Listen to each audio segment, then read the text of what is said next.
Lauren, what's going on? Fredo, I'm good. What's going on? How are you? Working it from home, I'm good though. Nice. Yeah. I got you guys on the schedule for, I think, I don't know what day, the 7th? I don't remember. Monday. Yeah, thank you. We saw that. Appreciate it. I'll get it out to the brokerage. Thank you. Yeah, and Alyssa gave you a PDF, right? Yeah, I'll put it out. I'll send out its individual email and I'll put it on the Facebook as well. Perfect. Cool. Thank you. Long time, Phyllis. Long time. Hello, how are you doing? Good. What are you doing after this? Oh, just, the usual. No. Did you have a nice Thanksgiving? Yeah, it was the wife and I and my daughter and her boyfriend for 10 minutes. Aww. Food for 12, and then there were 2 of us, and Food for 12. I just was an idiot and I started ordering all the stuff. Oh, you guys didn't cook? Oh God, no. Good. My wife is a vegetarian bordering on vegan, Yeah. she's this little thing and she eats like a bird. Oh, so did you have like tofurkey? No, I had the whole thing. I actually had turkey and then I got like brisket and ribs. And I like did up the meat. And what did she think about that? She didn't care, but I think she had like pizza. That's funny. Whatever. Yeah, make it. It doesn't have to be traditional, it's whatever you make it. No, it started out being a big thing and going to the in-laws, and it quickly caved into nothing. Yeah. Nice. Yeah. Hi, Kristen. Oh, you're mute. Wait, you're muted. I don't know if you're not be talking to us. You're muted, Kristen. Hi. Hi. I am in Northern California trying to visit with my newly married brother and sister-in-law. And I've had so many escrow emergencies, hi Blake, that I am still in my Airbnb bed. I have literally not even had coffee because of so many emergencies, but I'm here with you guys now. So excuse my messy hair. I did brush my teeth. Hey, Kristen, is it okay if Alyssa and I sit in? Yeah, of course, you guys are always welcome. Thank you. So, you're welcome. And I very rarely teach this class, but I think it's an important class because especially when we're in this really competitive market where we're having to lift all these contingencies for buyers just to get our offers accepted, we need to understand what it is we're doing and why from the listing agent and from the buyer agent perspective. And you guys know me, I like my classes interactive. If you're not in a loud environment, you can take your speaker off. I love your questions. If I use acronyms that you don't understand, please stop me, tell me. This class needs to make sense for you. Otherwise, there's no point in me teaching it, right? But I even do it with my clients. It helps train me as well. So let's talk about what the word contingency means to start off with. A contingency is a condition upon which our contract is subject to in order to close, right? So if a buyer can't get a loan, they're not contractually bound to make a purchase, right? That's a loan contingency. An appraisal is if the property doesn't appraise for the purchase price, the buyer is not bound to complete the purchase. You can of course negotiate in those situations when that happens, but a seller can't legally enforce a buyer's purchase of the property if these conditions aren't met. And let's talk about seller contingencies for a second. There are very few seller contingencies within the contract. Seller contingencies are disclosures and reports for the most part. Sellers don't really have any method of canceling an escrow unless a buyer fails to perform. So, a seller can initiate cancellation, but again, cancellation has to be mutually agreed upon. So even if a buyer is not performing per the terms and the contingency timeframes in our contract, it doesn't mean the seller can just cancel an escrow and move on. We still have to issue a notice to perform And a notice to perform is a 2-day time frame in which you're basically telling buyer, hey, perform, or we're going to take the steps of initializing cancellation. Initiating, there's the word I'm looking for, initiating cancellation. And so, you know, because sellers can't really get out of an escrow, if a seller is asking for certain contingencies to be removed with an offer, or a buyer is truly trying to make a contingency-free offer, which typically doesn't happen unless it's with, say, a really experienced buyer, particularly investor, someone who plans on, you know, significantly remodeling or completely tearing down the home. These are not things we're commonly doing. So we'll talk about what's a little more relevant for lifting some contingencies with offers. But typically this class focuses primarily on actually making and accepting a fully, at time of making offer, contingent free offer. Okay, so right now we're seeing a lot of listing agents with counters in multiple saying, we'd like you to lift your appraisal contingency. Okay, so that may or may not be something your buyer's comfortable with and or safe. There are ways around it. So if you're going to do that, it's because the seller and the listing agent are concerned about the property not appraising for the value at which the offer was accepted. And that could be okay. And for those of you that are joining, I see a lot of the newer faces. This is a little bit more of an advanced class. If you don't know what I'm talking about, it's totally okay. All right. This is a specialty, a little bit more advanced class. So that appraisal contingency, can you lift an appraisal contingency for a buyer buying with a loan? You can, but it's a little risky. So if you're making a buyer offer and you're being forced to lift that appraisal contingency with the offer, you need to make sure that the buyer's lender knows that you're lifting the appraisal contingency and they need to order the appraisal the moment they are able to do so. Why is that? Is because you have other contingencies that you're not supposed to, but everyone does this. And, you know, you would be sure you cite your reasons carefully for cancellation. You can cancel under a different contingency, like the physical inspection contingency. So if you have a physical inspection contingency of 10 days, but you don't have the appraisal back and know if it appraised within 10 days, obviously you can't use that physical inspection contingency as that excuse, right? Now, there's a little bit of funkiness between appraisal and loan contingency. Obviously, unless a buyer is willing to come in with more money or buyer and seller renegotiate the purchase price, a lender is not going to make a loan on a property that doesn't appraise for the value, right? The lender is making the loan based on the contract terms we have there. So, you know, the mortgage broker, the loan officer, they need to be on board and get this appraisal out before your inspection contingency expires. Let's say though that doesn't happen. Can it still close? It can still close. You need to hope that it appraises. And if it doesn't, technically you still have the loan contingency or many mistakes a listing agent might make that might help you get out legally for cancellation.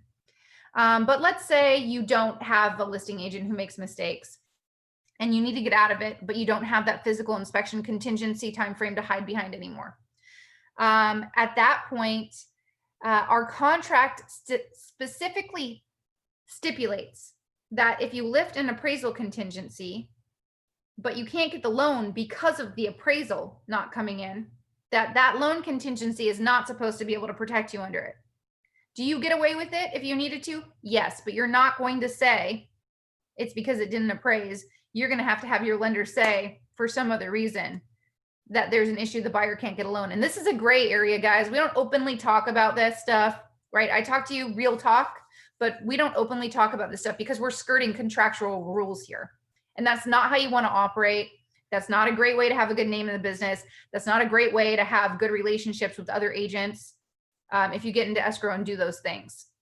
But I do want you to know how it is done, why we do it, how we do it, and what you need to watch out for. All right.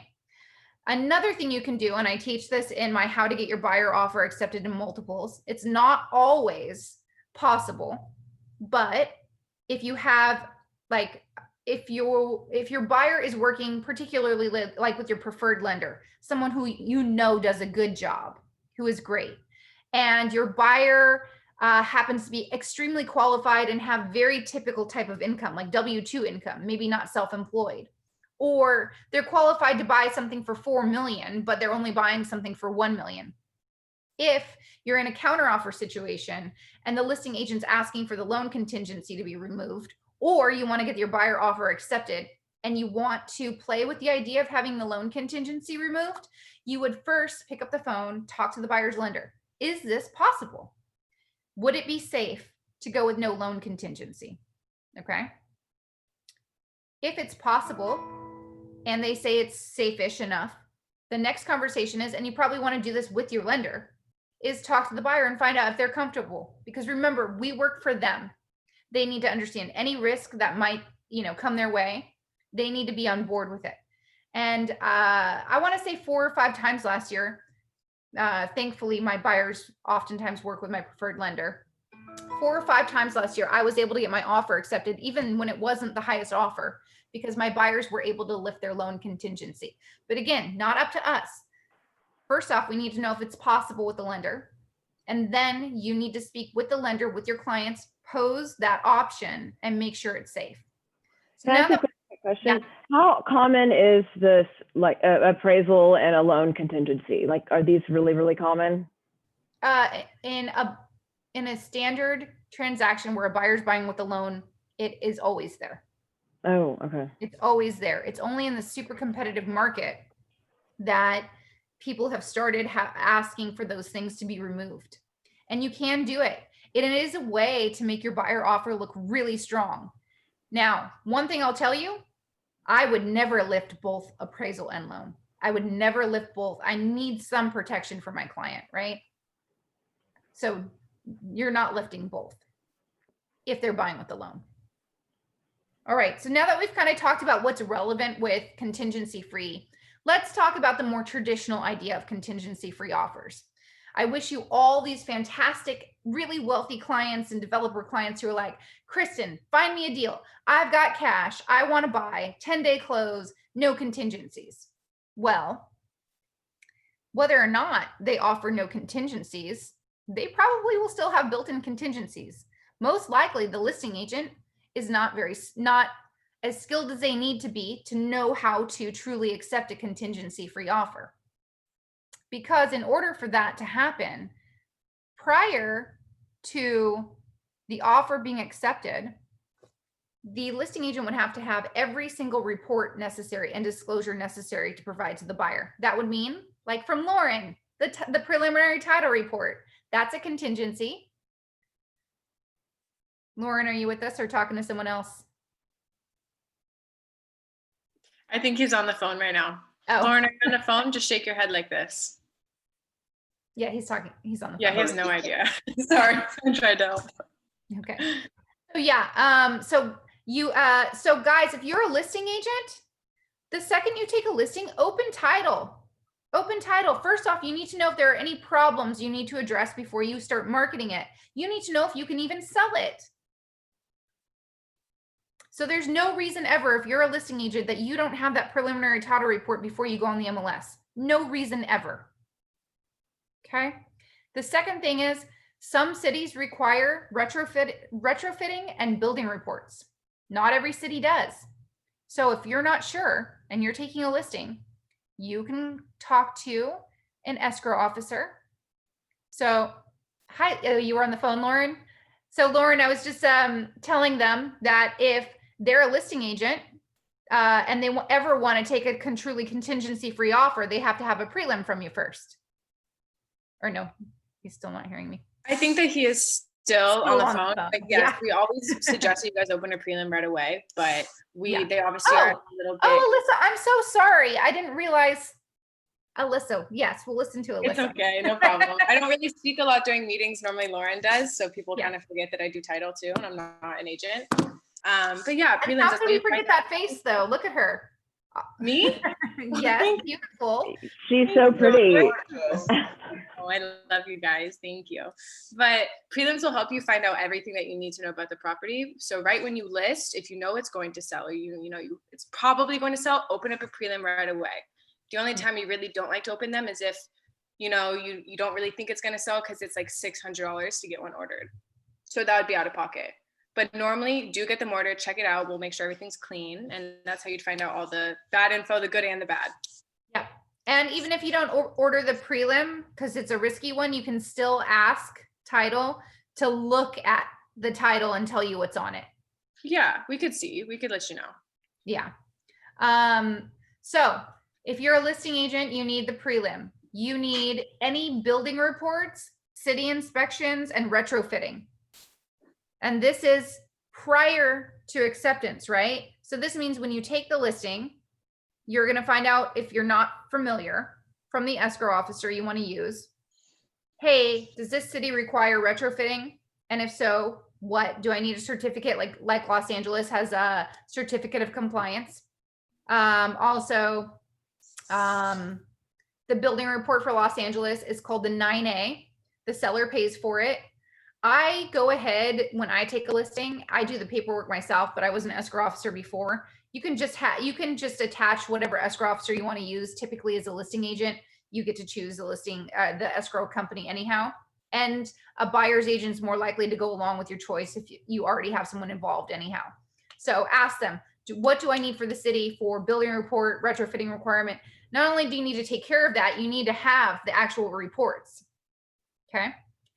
And as I've said many times in listing class, don't you dare take a listing without doing this. Don't take a listing, but don't dare put something on the market without doing seller disclosures. Why? You might find out it's not sellable. You might find out there's a problem that makes you need to market it or position it differently. And ultimately, you want to protect your seller's purchase price, right? All right. So if you have a listing and you have that includes your Avid, by the way. Or Avid, the listing agent. I have a question. Yes. You said you have to do to do the seller's disclosures before you sign the listing. You don't have to, but and I don't do them before I sign the listing. I sign the listing, and then within a day or two, I'd usually go back and do the seller disclosure package with the sellers in person at their house. Oh, okay. And the reason I do it before I put it on the MLS. And that's because I might find out information that changes what I'm going to write on the MLS, what I'm going to disclose, and how I'm going to position the property to protect the sales price. I'll give you an example. I had a listing, I don't know, maybe last year, where the garage was not super structurally sound, but you couldn't tell that by looking at it. And I didn't find that out until I did the seller disclosures. But these are great clients. They've worked with me 3-4 times. I took the listing. 2 or 3 days later, I went back to their house. We sat down to the seller disclosures. They told me about the garage. So what did I do? I put that in we put that in the seller disclosures. Agents can't write in the seller disclosures, only sellers can. But in the MLS, under private remarks, I said that the garage is not structurally sound, and the owner will offer no credits toward repair of the garage. And again, I reiterated this in writing during the contract process. And then guess what? They didn't negotiate, they didn't ask for anything on it, right? But that's just an example of how I would position my listing differently now that I know something, because I did the seller disclosure package before I put it on the MLS. Not only did I circumvent the problem, but I protected their sales price. So Christen, so do you adjust the price because of that garage? And then I didn't. If it was something huge, like a foundation issue, I would probably adjust the price if they didn't want to do the work. Yeah. Gotcha. Yeah.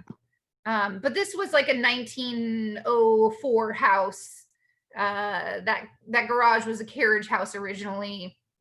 If you're looking at new construction where you have a non-structurally sound new construction house, yeah, you might adjust the purchase price in that instance. Everything's relative, right? In real estate, everything. So you have to look at, use your professional expertise and common sense. Like, would a 1901 garage not being structurally sound, is that unexpected or a big deal? Is that a deal breaker? Probably not. Probably not, yes. Probably not. Yes. But, you know, a $40,000 foundation issue that's causing structural problems in the house, is that going to be a problem? Most likely, or definitely yes, right? Yes, yes. So, so you have all your seller disclosures, you have your prelim, you have all of your city reports, all of that. And someone comes in and it's an all cash buyer. They want to close in 10 days, no contingencies. Great. Well, the things that take longer than 10 days are typically those city reports. Anyways, you already have that. Sometimes, particularly when a house is very old and hasn't been sold in a long time, the preliminary title report can take a very long time. Right, Alyssa? Hello. Yes, it can. Sometimes we have delays, and it just depends. Sometimes it could take 3 days, and sometimes it could take a week or two, you know? So that's why it's important to get it open right away. You never know. Yeah, that's why we do these things right away. So let's say you didn't have some of these things and someone made a contingency-free offer for you and you accepted them. Is it contingency-free? No, it is not, because once a contingency is waived, or even if it's waived with the offer, once you introduce a new disclosure or a new report to a buyer, they have automatically contractually 5 days in which that contingency is reintroduced, whether it was there to begin with in the contract or it has already been waived. So let's say I was the buyer's agent and I have a developer buyer, and they're saying to me, let's make a contingency free offer.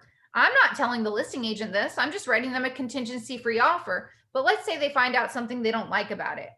Let's say they find out that there's going to be, let's see, a multifamily built at the same time or under construction next door. Well, I don't technically have contingency protection for that, but you know what? The second that the listing agent provides me with something new, like a preliminary title report, anything, guess what? I have a get out of jail free card. I can get my buyer out of that escrow. Even if there's nothing wrong with the title report? 100%. They can say, I don't like this easement that's here. How many title reports have you seen that doesn't have an easement? Gotcha. Yeah, none, right? I can use any excuse I want under the sun. We don't like this. And now we have a 5-day contingency. And they'll say, oh, but you wrote a contingency free offer. Well, the second you gave us a new disclosure report, in this instance, the preliminary title report, I have 5 days and we have the contractual right to cancel. Something else, guys, natural hazard zone disclosure report required by California state law. That's something escrow typically orders for us, right? But if I want a contingency free offer, I have to have it before escrow opens. So you know what I would do? I would, before accepting that offer, call up my escrow person and say, I'm trying to accept a contingency free offer. Can you order the NHD report on this property for me right now? If I was a listing agent and I had to pay for it, I'd pay for it. Typically the seller does, but you don't have an accepted contract yet. But again, if it's going to be truly contingency free, you have to have everything. The second I give them something after acceptance, it's not contingency free anymore, whether they know it or not. I know it, you know it. They probably don't know it.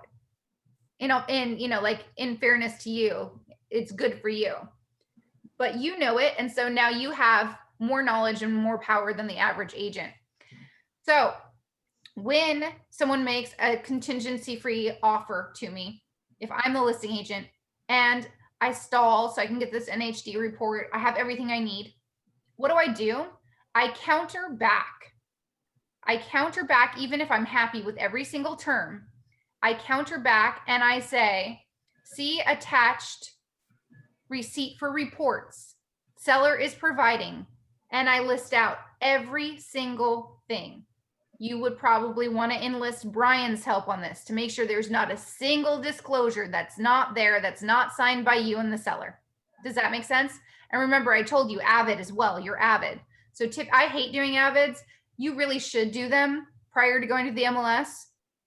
I usually don't do them till I'm in inspections. I'm just like, I'm being honest with you. It's me being lazy because I hate doing them. But Avid is part of the disclosures. Gotcha. Please forgive me, but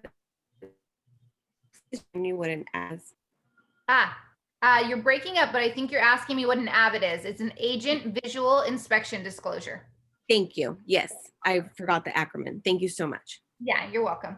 So one quick question. I So have when a you, question. I thought you should do the IVET by the end of by the closing before, you know, a couple of days before you close, or you can do it way No. before.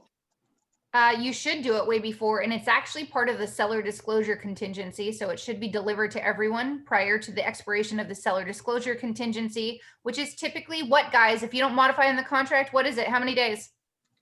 7. Within 7 days of acceptance. Oh, okay. I Yeah, have but a quick if you question. can do it, go for it. And Sharon, you have a question. Sorry, my question is, how much scrutiny is placed on the seller for like not disclosing, for example, let's say like that one of the showers leaks or the water pressure is low. I mean, do they have to disclose that, on what are the repercussions if they don't? Well, they can get sued for a lot for quite a while after close. If the seller knows about it, they have to disclose it, right? The rules are for disclosure that the seller needs to disclose to the best of their ability anything that they know about. And there are blanket statements within our disclosures that say, seller, is there anything that you think might affect the material value or desirability of the property that's not otherwise discussed on this form? So do they need to make conjecture? No. Do they need to be an expert? No. But if there's anything there, if they think about it, they should disclose it. If they honestly didn't think of it, can't remember it, is that a criminal action? No, that's not. But if they No, know, what I'm saying, just something small, like, you know, like the water pressure is not strong. I mean, is that water like, pressure not being strong, that's kind of arbitrary, but it leaking, that'd be something they should disclose, in my opinion. got you, okay. Thank you. Yeah, okay, that makes sense. And Thank you. Sharon, did you have a question? sure. So when you provide all these disclosures prior to acceptance, does that take care of that 5 days that you have? Yes, ma'am. So Yes, then you don't have that It 5. does. They won't have that 5 It does. days anymore. In fact, when you counter back, that's what I was getting to. So you're going to draft an addendum with a receipt for reports, and you're going to itemize out every single document you're giving them. But also in there, they probably haven't thought to modify the seller disclosure contingency timeframe. You're going to do it for them. 0 days, all seller disclosures are hereby attached to seller counteroffer number 1, along with receipt for reports dated blah, blah, blah, blah, blah. Your receipt for reports, there's a document receipt for reports in zip forms where you can itemize all of these things. And then guess what else you're doing? You're making every single report an attachment to that counter. So your counter offer package is going to be a fat package. And that's how you protect your seller. That's how you accept a truly contingency-free offer. Now, as the buyer's agent making a contingency-free offer, do you care about this? You do not. You love having your ace in the pocket, get out of jail free card. That way, if your client truly wants out of the deal, you can say, no problem, I got you. I don't have this yet. So when we get it, it gives us this 5 new automatic days where I can get you out. Gotcha. This is probably like the shortest, easiest class ever. But it's like that counter. I've done it 4 times on the listing side. That counter offer process is a brutal one. And typically these are properties that are like tear downs. You have like 12 offers from investors. It's a brutal counter offer process, but it's the only way to truly accept a contingency free offer is if you give them everything that they need and you memorialize it with that receipt for reports in the counter offer process. So can you ever straight accept a truly contingency free offer, guys? No. No. You got to counter them back. with all that info and the receipt for reports. And you have to have all of your ducks in a row ahead of time. But it's a great way and a great reason. I think I tell you guys this. When I'm doing a listing, if I get any pushback on the seller just paying for the building report or NHD report, or they don't feel like doing the disclosures, I always say to them, wouldn't you love if I could get you an all cash over asking offer the first day we went on the market with a 10-day close? Wouldn't you love that? I can't do that for you unless we do this work now. Make sense? Yes. Anybody else have any other questions about this?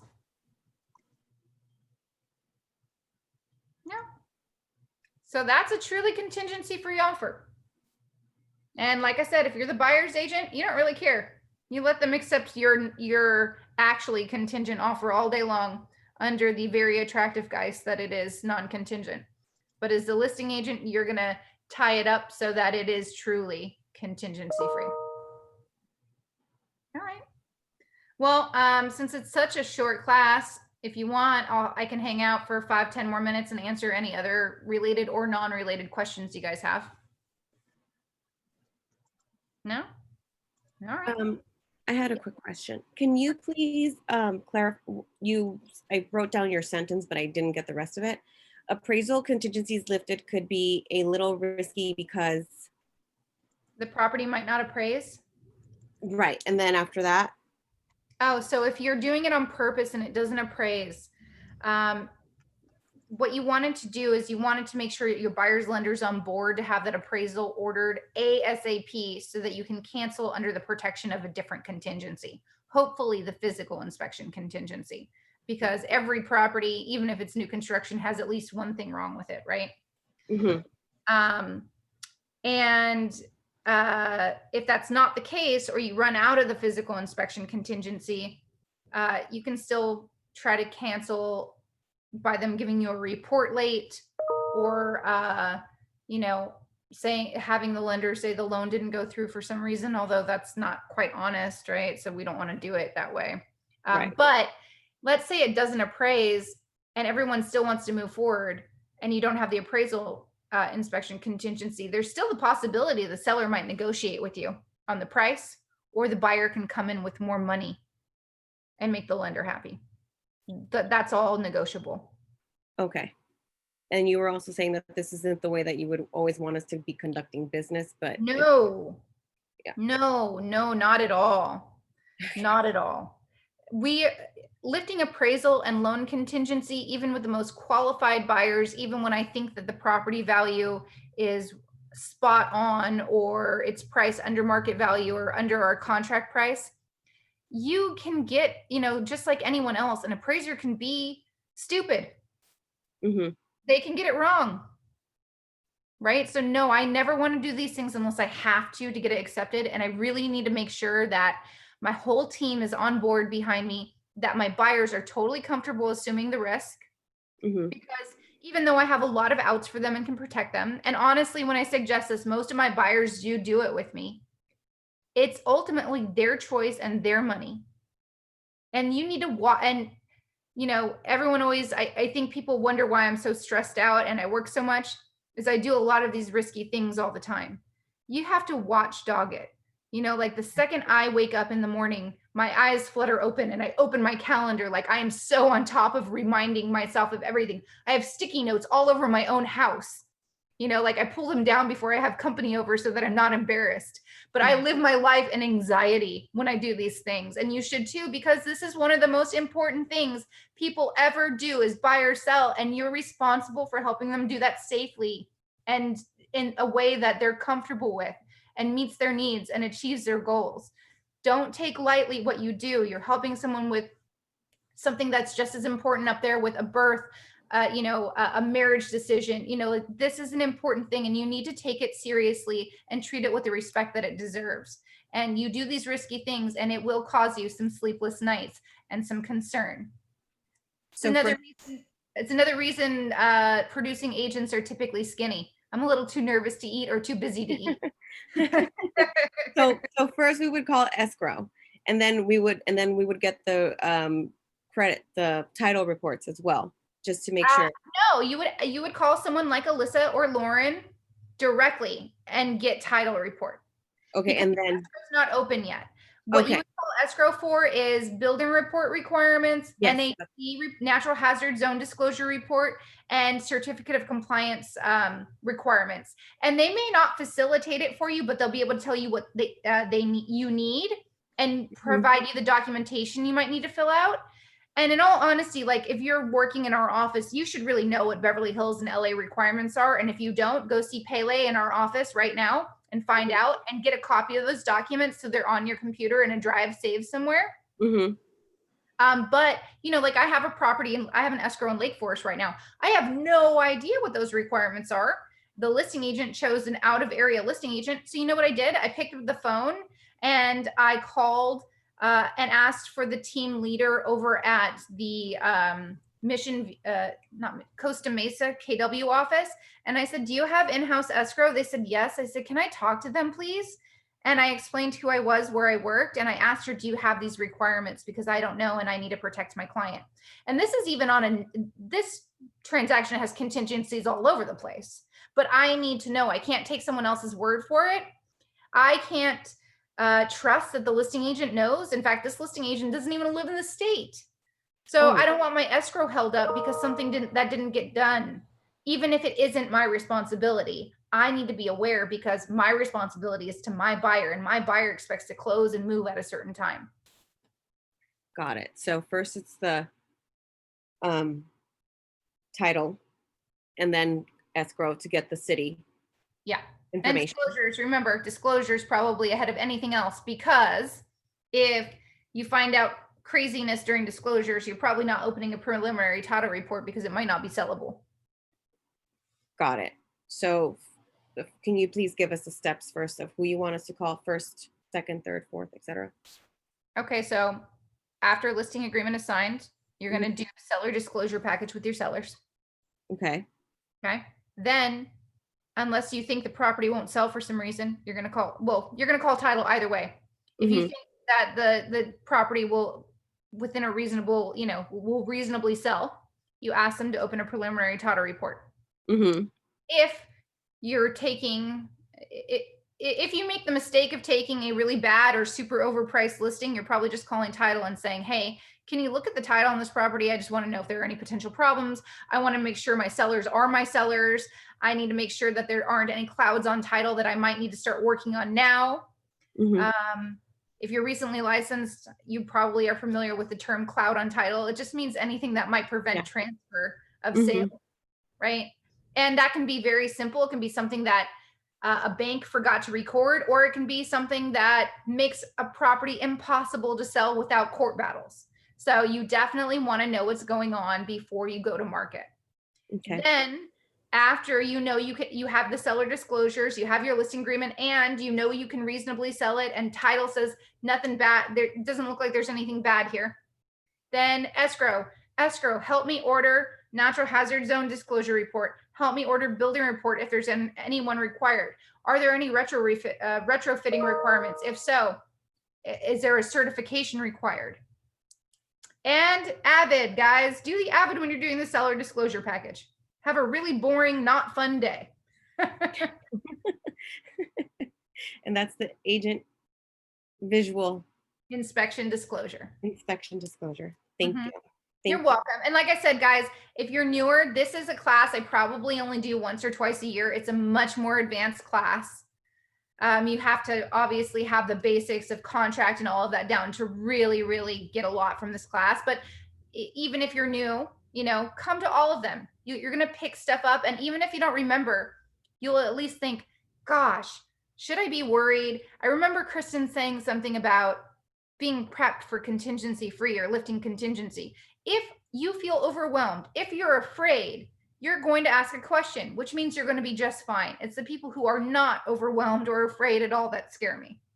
I'm here for you. Your mentor is here for you. We have a phenomenal team in our office. We will help you get this done and get it done right. But if you don't ask, you're going to get yourself in some trouble. More importantly, you're going to get your client in some trouble.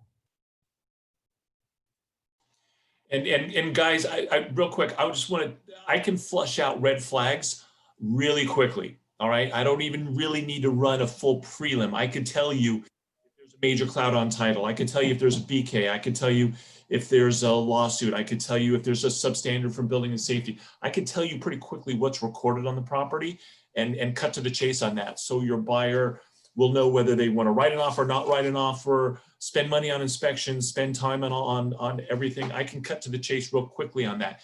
If you're going to take a listing, then yes, you order a prelim from me because those take time to come out. It's going to take a couple days to get to the bottom of the prelim, underlying documents, plotted easements. You want to know if that sewer easement runs through the middle of the property, stuff like that. But most of the time when you just got to write an offer, the other agent, if they've done their job, has a title report. Get that from the other agent, send it to me, let me look at it, because if there's a prelim out there, I can really cut to the chase. I can cut to the chase on the little nitty gritty stuff like the easements, like the CC&Rs. I'll have a plotted map to look at. None of that stuff I have without a true prelim. So if you can get it from the other side, great. If not, come to us and I can help cut to the chase on whether there's a cloud or not. Yeah, unfortunately, not all listing agents are as prepared as you're going to be because you're listening to this class, and they don't always order them until they open escrow, which is not advisable. But just like in my RPA classes, who do I tell you to call when you're going to enter the seller name on your RPA? Who do I tell you to call when you want to make sure you're writing in the legal city name on your contract so it avoids confusion? Title. Title. They can answer those questions for you without any reports. It takes very little time. And they can, they can take a quick glance at it for you.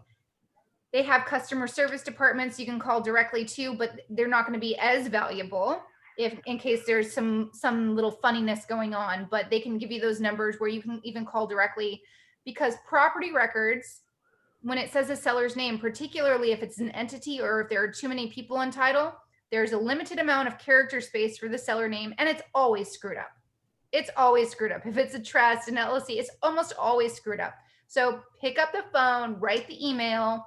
You guys are happy to help us with that, right, Lauren? Right, Alyssa? Very happy to help us with it. All day long, all day long. Don't do it by a cover sheet, guys. Do it by document. That's what we'll do for you. Yeah. Good? Any more questions?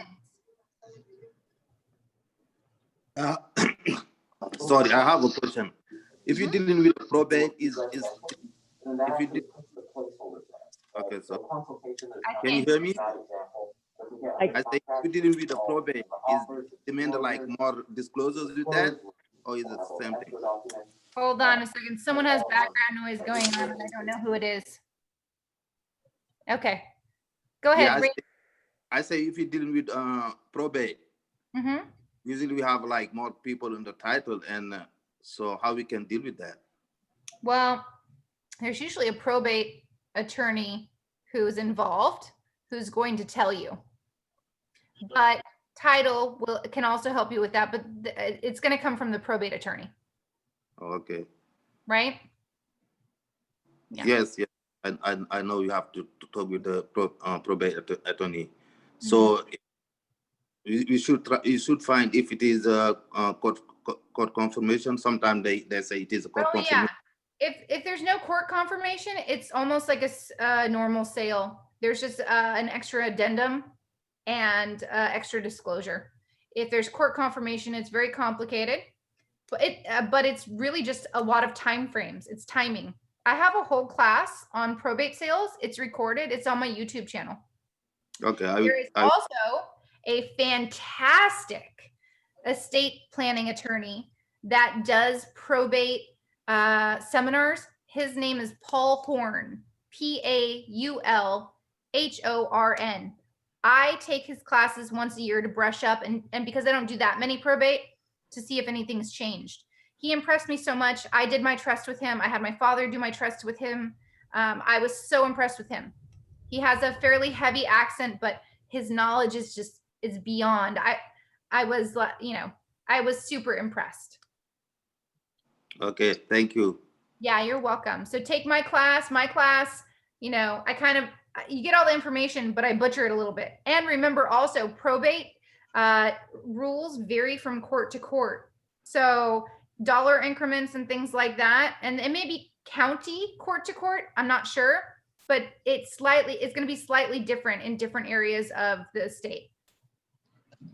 Okay, makes sense. I will check out your YouTube channel and see if I can get some information. Sounds good. And like I said, if you can take Paul Horn, if you can take his seminar on probate and ask him questions, he's just like I love real estate contract, that's his arena. Like I can do it from the sales end, but those questions, he does it all over the state all day long. That's what he does.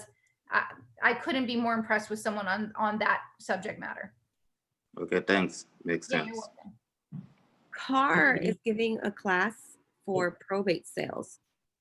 I don't know if you knew about, and I wanted to know what your opinion on that was, Kristen. Like, do you Probably think the teacher. It would depend on who the teacher is. Some of them are great, some of them aren't. What were you going to say, Lauren? Oh, speaking of classes, a shameless plug, guys. I'm doing a how to read a prelim class Monday at 10. So check the KW training calendar. It's pretty basic. It's how to read a prelim 101. So I love doing the classes. So please join me Monday at 10, how to read a prelim. Do it. It will save you time. The only reason I can do it is because I was an escrow officer, and title and escrow work very closely together to solve the problems that are on a prelim. But as an agent, you really, it's above and beyond a lot of it. And a lot of it looks scary when it's not actually. No, it's not actually, and you will learn what is proper and is supposed to be there and what's a red flag that you need to be proactive about. So we'll cover all that stuff, but I need an audience. So Monday at 10. See you there. Any more questions, guys? No? Okay. Well then, I miss you all. I can't wait to see your faces in real class again. Again, for those of you that are new and joining us, this is advanced, so it's not your typical. You'll get much more out of like residential purchase agreement classes. Those, don't let this discourage you. And like I said, anything that seems overwhelming or scary probably means you're going to be just fine. It's the people who aren't worried that I'm worried about. Thank you so much. Kristen, is it possible to provide the name and phone number of the attorney that you just mentioned in the chat? I'm not going to look up his phone number, but I'll write his name in the chat. Paul. Okay. And he's like somewhere, I don't know. He's not LA, but he does actually, the first time I took his seminar, it was at our board's office. Wow. Yeah. So, and I've taken several probate seminars, and that's why I'm saying I can't comment. It's always based on the teacher, right? But I've taken several probate seminars and I've never seen a better one than his. He does more than that. He has a whole program. He'll teach you how to like probate market and things like that. Don't start with those. Make sure it's the true like probate, A to Z, like how to understand probate. Don't go into the specialized ones. Right. Thank you. Yeah, you're welcome. From you, that means he must be amazing. Thank you. All right. Good, guys? Okay. Mr. Thank Baker. you. Thank you so much, dear. Bye. Bye. Thank you. Thank you.